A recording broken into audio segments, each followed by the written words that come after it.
and then watching the replay of Game 5 of the finals from the Warriors last year. Every time it comes up, even though I've seen it a number of times, I always want to watch it again. But let me get that Durant three-pointer shot. Oh, that's the sealer. That's the steel. So today I'm going to talk about our trip to Oregon, and Ellen also went up there too, not with us. But I'm going to tell you about our trip to Oregon with my family to see the total solar eclipse, and about my transformation into an umbrophile. So if you don't remember anything else, remember what an umbrophile is. Umbrophile? Umbrophile. Umbrophile is they're eclipse chasers. Okay, so you know what they do is they not close, not close.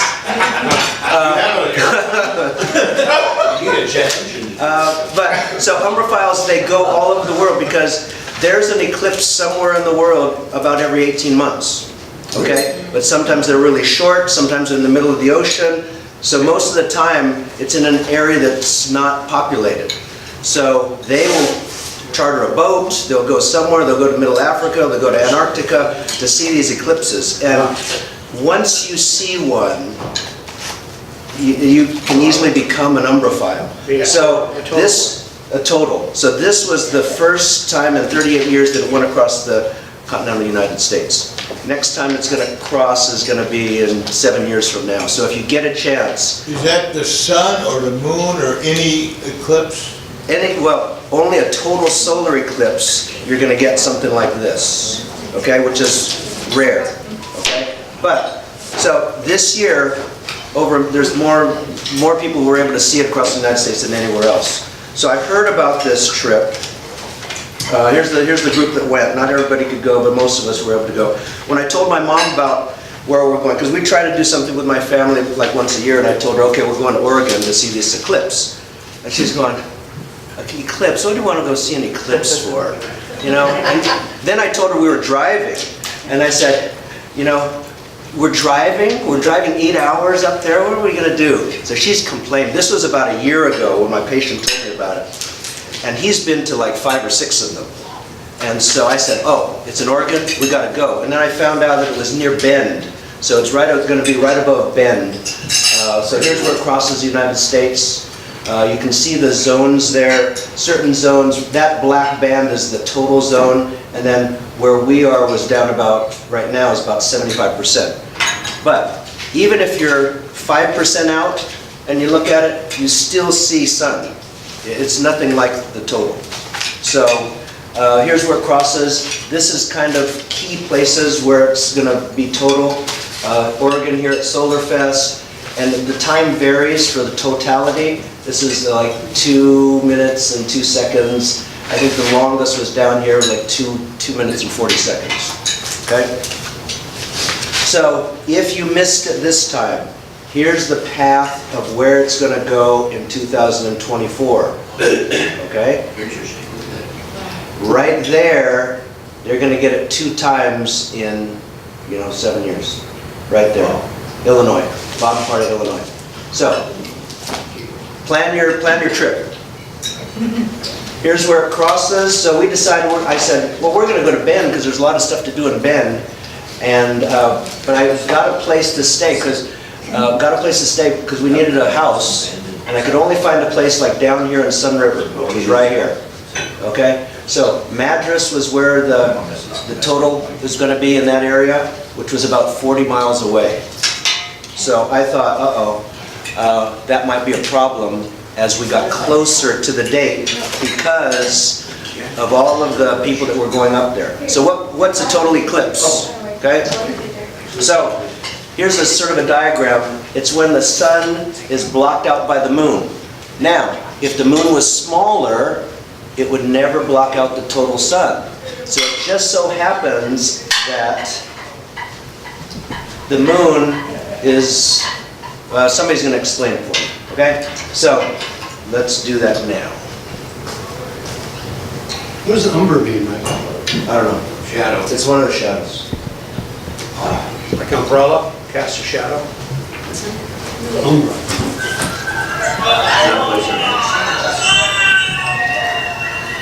Total solar eclipse is an incredibly moving experience.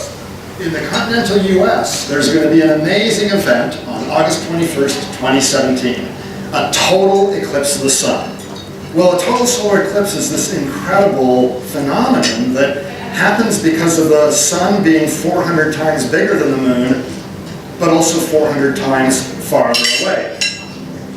Suppose this tennis ball is the sun and the ping pong ball is the moon, and I'm a person on Earth looking at the two. If the moon is a bit too far away in its elliptical orbit, then it doesn't quite block the sun, and if it's too close, then it blocks not only the bright disk of the sun, but the inner corona as well. But if I line them up so that the ratio of distances is 2 to 1, that's the same as the ratio of sizes, and then they look the same size in the sky. So the ping pong ball moon blocks the entire tennis ball sun. Nowhere else in the solar system is that the case. So if aliens were to visit our solar system, I claim they should visit Earth at the time and location of a total solar eclipse, and they would leave very happy. Well, this, Why would they leave happy? Mike, why would they leave happy? And I think, Well, I thought you were one of these people now. He chases them, he does. They spent a weekend in bed. What's so, Mike? eye protection, so even though, so unless it goes total, if you have a little sliver of sun coming through, it's still enough to burn your eye. So you can try to squint, you can try to do, look through your sunglasses, it's still enough to burn your eye, even if you get like 1%. So you don't need this, okay? So this is not gonna do it. You need something more like the glasses, like these. And so if you were to put this into context of a camera lens, this is taking it down 18 stops on your camera, okay? So if you want to look through here, you won't see anything. It's totally black. But when you look at the sun, it will look like an orange dot. So I was planning this for like a year, and so I looked into camera lenses, okay? So there's a place called Borrow Lenses in San Carlos, and I reserved a 400 millimeter lens because I wanted a big lens. This is the filter that would go on it, but then I looked for solar filters because you need a filter to look at the sun, and then if you're looking through it at the sun through the viewfinder, you'll burn your eye like in an instant because it's all magnified. So this filters, I thought, okay, I'm going to buy a filter, $160 and up.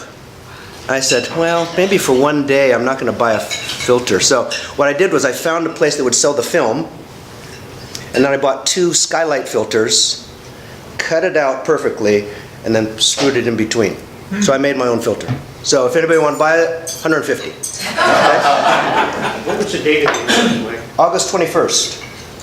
So this I bought because this is for everybody else to use in our family.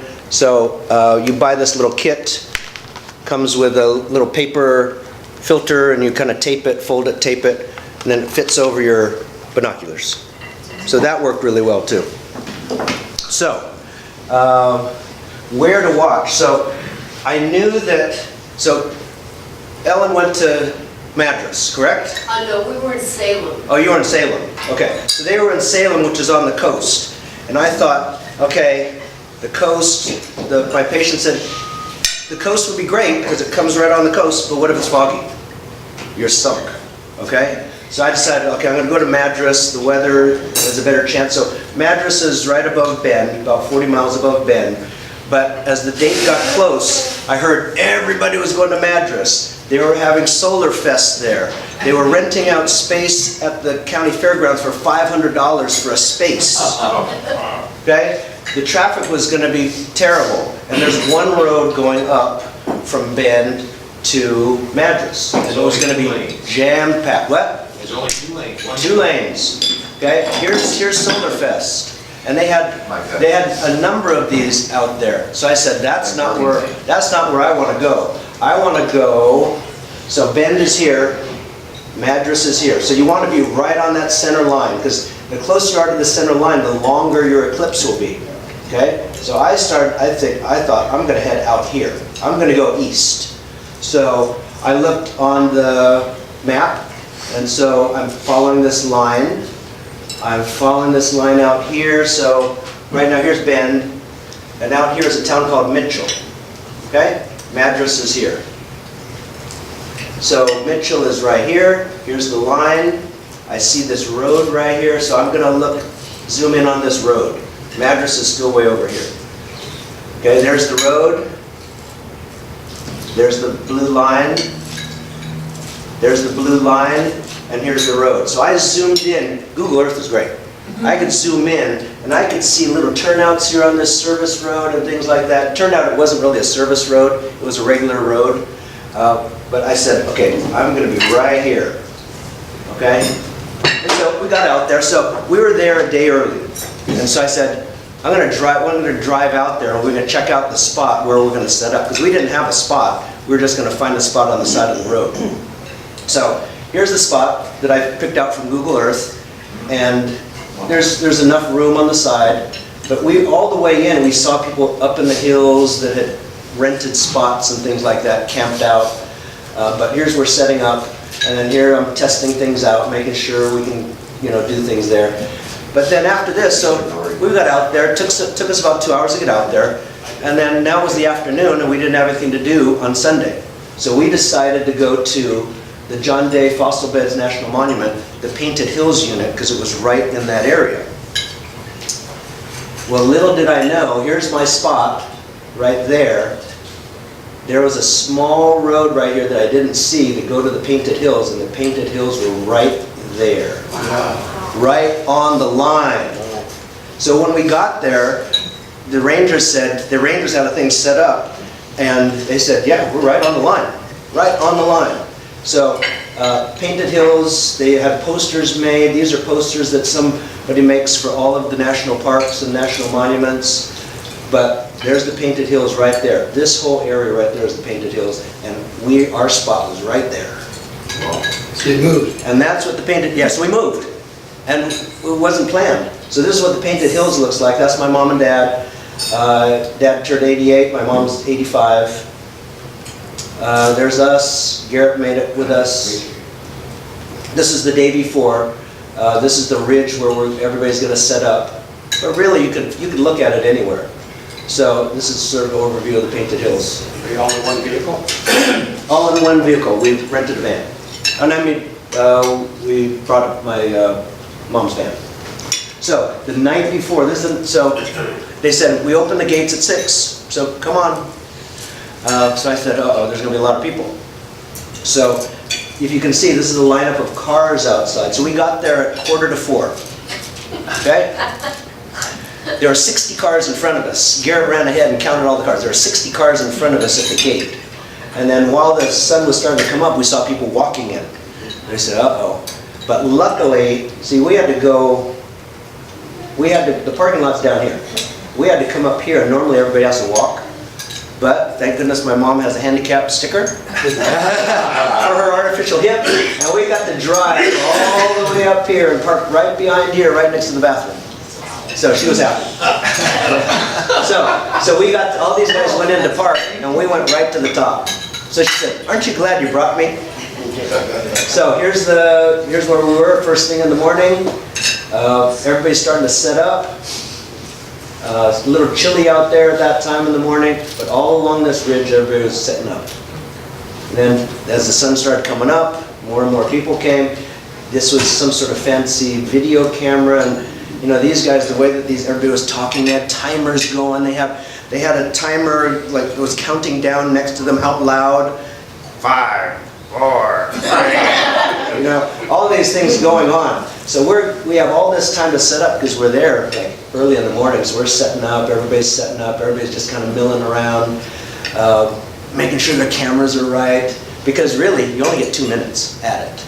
You only get 2 minutes at it. So everybody lined up here, and there's people up here on the hill, and the sun's coming up this way. 2 minutes of totality. 2 minutes of totality. You actually get an hour from when the eclipse first starts it gets total, then it goes total for 2 minutes, and then it goes partial for another hour. Okay? So, here's what it looks like when it's full sun. Okay, full sun through your glasses, through your binoculars, through your camera. And then there's with the glasses. There's when it starts taking a bite. It's just like somebody took a clean cut out of it. Are these your photos? This is mine. Nice. Yeah. So these are just probably maybe a 1% of the photos that I was taking, because I was taking like shooting, changing settings, shooting, taking settings, shooting, taking settings. Okay? I can even see a couple little, if you can see, there's a couple little sunspots right here. So these are the few sharp ones, and then I have a lot of other blurry ones. So photographers know you take a lot of pictures, right? Especially with digital now.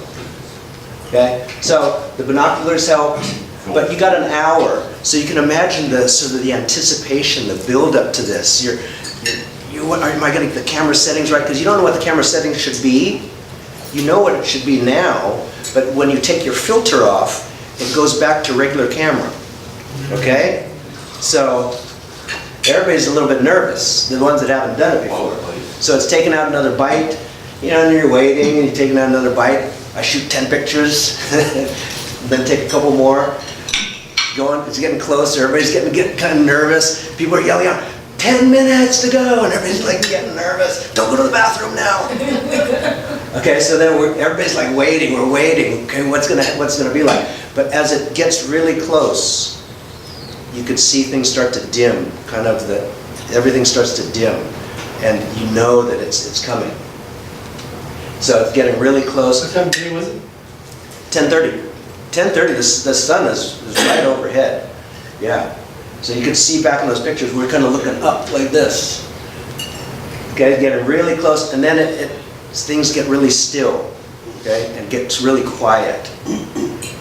This right here is the very edge, and usually what I've figured out now is, usually at this point you want to take your filter off, because then you'll get what's called the diamond ring effect. But I kept the filter on there to the end, just because.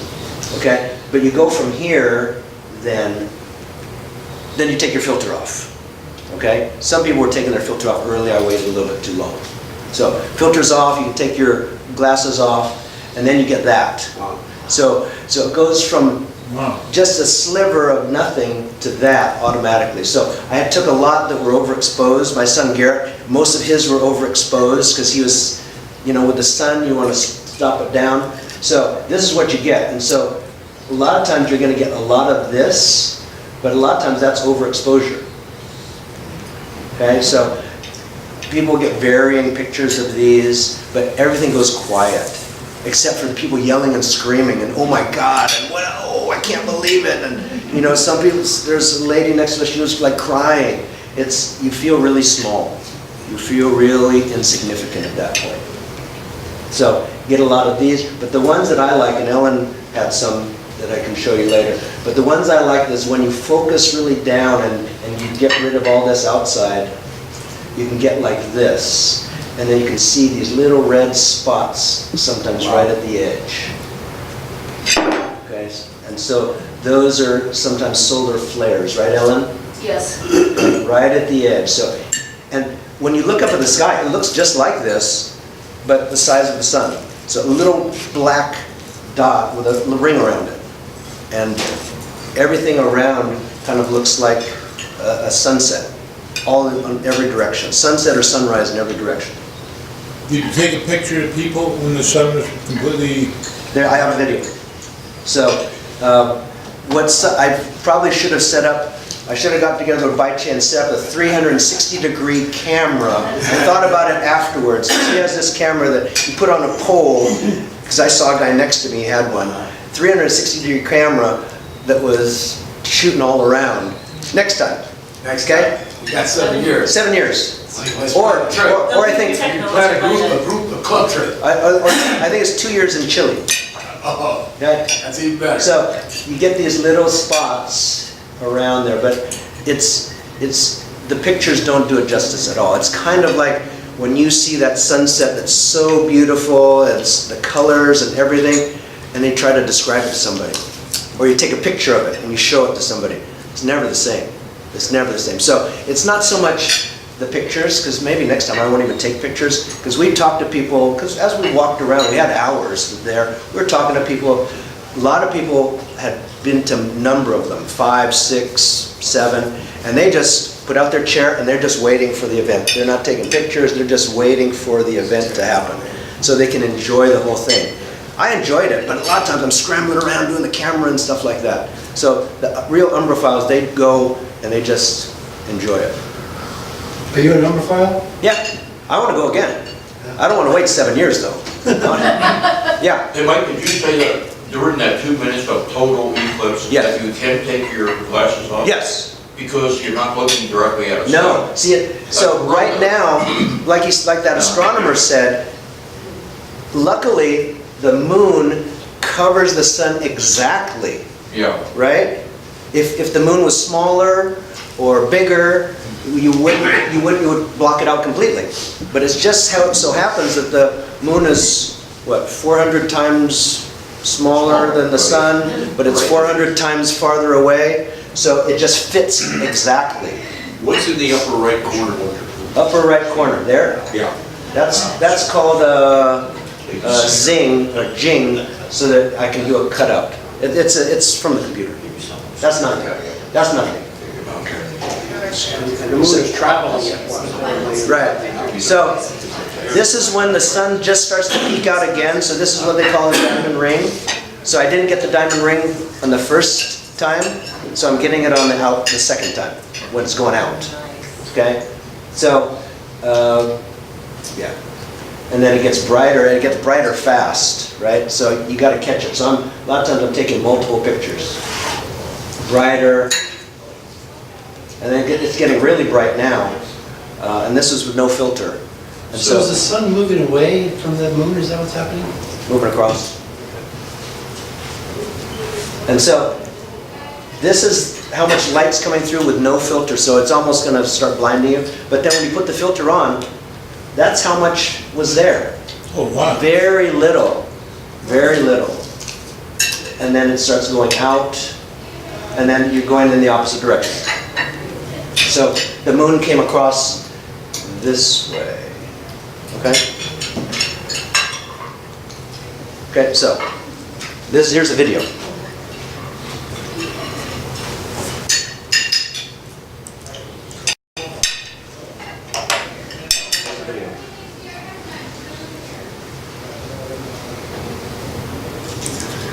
Oh, you can feel it. You can feel it. Oh. Here we go. Guys. Uh-oh. All right, this is it. I wonder if those are satellites or not. You see that satellite there?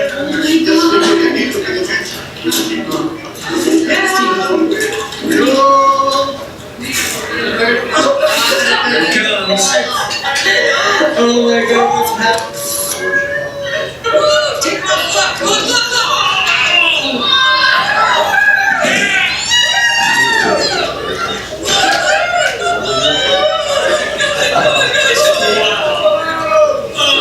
That's what it was like all around us. Oh, that's something else.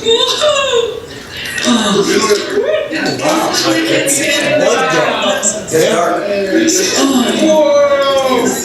Oh, God, And it gets cold. It gets cold too. really? Yeah. In that short period of time, the temperature dropped that much? In 2 minutes? Yeah. Wow. It's so That's incredible. In a 2-minute time frame, under words, Look at that. You saw the diamond ring, right? So this is actual time. Oh yeah, but you. Yeah, she did. This is incredible. It's so nuts. I can't lose all of this. Oh man. Look at this. That is beautiful. Yeah, Are those flares? Yes, wait a minute. That must be my eye plane trick. No, it's on the right side. Yeah, and I took it up right. Yeah, you can see it. Those are shit with those orange spot. It's a flare. Yeah, my register. Yeah, you see something on the right. There's something. Where's an astronomer? Oh, there's something. Yeah, look at Is that color, that whoa, something works. Yeah, what is that? They said you'll know. We got another minute. Look at these mountains. Oh, another minute. It's definitely got something bright on the upper right, doesn't it, Steve? Oh, yeah. Orange up there, like that, huh? This is. So we got 30 seconds before it comes in. Oh, nice. Oh, here comes a diamond. Oh, here comes. There's a diamond. That's how fast it moves. Oh my That's God. how fast it goes. That's actual time. That's actual time. That's the actual time of the whole eclipse. See there, and then it's bright again. Little sliver. I mean, but that's just, when you put the filter on, it's just barely. Yeah. So that's it. And that's the difference from when you show the light, holy cow. Yeah, so the sun is strong. So that's that little sliver, and that's how bright it is. That was awesome. Man, it's just that little sliver, man.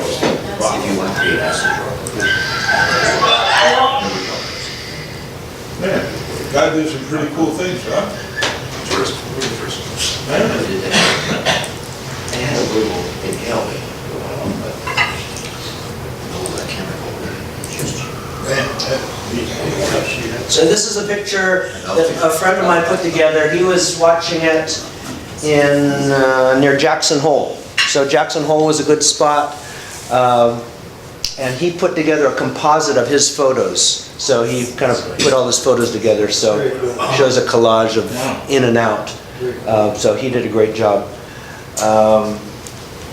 And then here's us looking up there. So this is when before it goes total. When it goes total, it's something else. If you want to see a fictional reenactment of one in like 1500, there's a really interesting film called Apocalypto about the Mayan jungle, and a whole group of Native Americans escaped sacrifice during the solar eclipse when the Mayans were frozen. They didn't know what to do.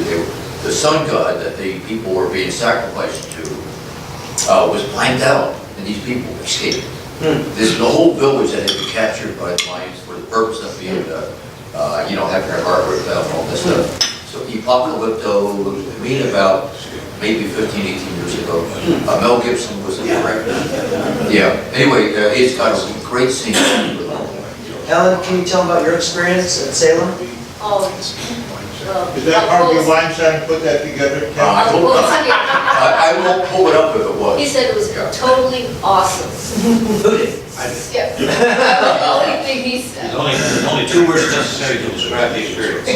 Totally awesome, and I do not use the word awesome very often. It was a phenomenal experience.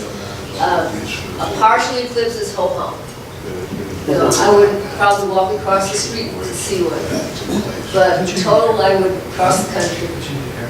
It was just such a moving experience. And you guys were at Salem? Ended up in Salem. I'd like to tell about, Yeah. we were in a group of people, all related through marriage, and sitting in Salem, sitting on the back deck of this house. We sat there, beautiful view of the sky, it was clear sky, no clouds, still breeze, and watching this whole thing go by. One member of the group was a young man, I think he's a high school senior this year, suffers from spinal bifida, and he has no function below the waist. The body parts are there, but they're useless. And he's sitting there, watching this whole thing, and about the point where we got the total eclipse, just past it, he just out of the blue says, "This proves there is a God." And I thought, coming from that source, it was pretty impressive. And then, interesting experience. I know we're over time. I'm sorry. Anybody wants to stay? I've got more stories to tell. But let's officially close the meeting at Yeah. Whatever my parents are. Yeah, so it was a great event. If you get a chance, go do it. Next one is in 7 years here in the United States. And I think, but like I said, every 18 months there's a total solar eclipse somewhere on the planet. Okay, I think the next one is 2 years, but it's down in Chile. All right? So you can go on Google and Google that name you said, and that's where they control, or that's where they tell you where all these Yep. eclipses Well, are? if you look up total solar eclipse, there's tons of stuff out there. Yeah. Maps and, times and, best places to see it, that sort of thing. Yeah.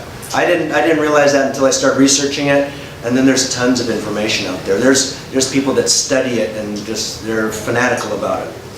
So, 4-way test.